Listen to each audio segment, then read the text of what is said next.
Okay, so the first thing you want to do is make sure your images are named as a numbered sequence.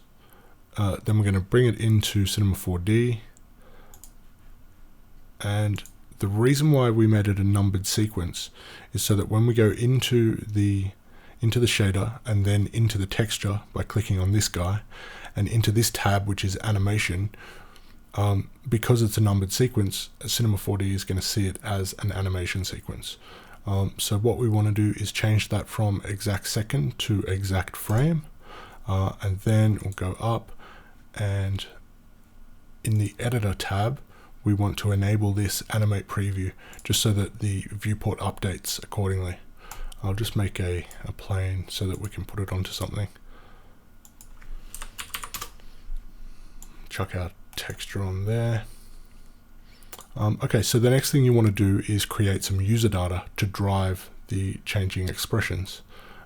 So with your plane selected, go to user data, add user data, and that'll bring up this manage user data window. Now, if you haven't worked with user data before, it can look a little bit intimidating. Once you start using it, you'll realize how awesome it is, and it'll just start making sense.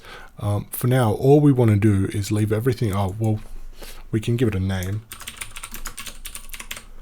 and leave everything else as is except for this guy here, unit. We don't want to use percentage. We want to use a unit called real.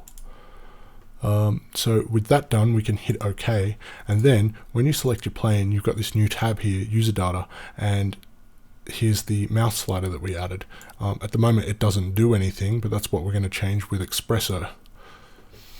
So for Xpresso, right click, add an Xpresso tag, and that's going to pop up the Xpresso editor.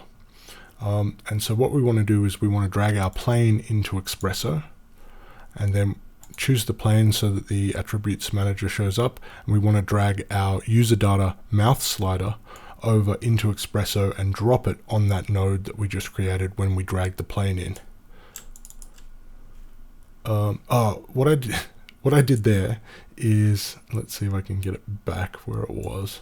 Yeah, sometimes your nodes that you're creating, because this is just like the Cinema 4D window, you can zoom around in it, which is really nice, just using the same key combos as you would to do this sort of stuff up in your viewport. But sometimes they're not great, so I'm on a Mac and I hit Command and double click, and it'll just sort of automatically resize it a little bit. Anyway, I digress. We dragged our plane in, we went into user data, and we dragged our mouse slider onto there. Next thing we want to do is open up our shader, go to the color, open this guy up, go to the animation tab, and we want to also drag this into the Xpresso editor.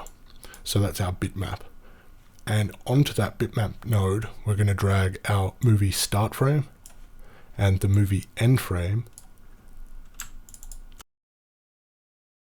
Then connect that guy to there, connect that guy to there, and now if I've done it correctly, changing this will change your shader.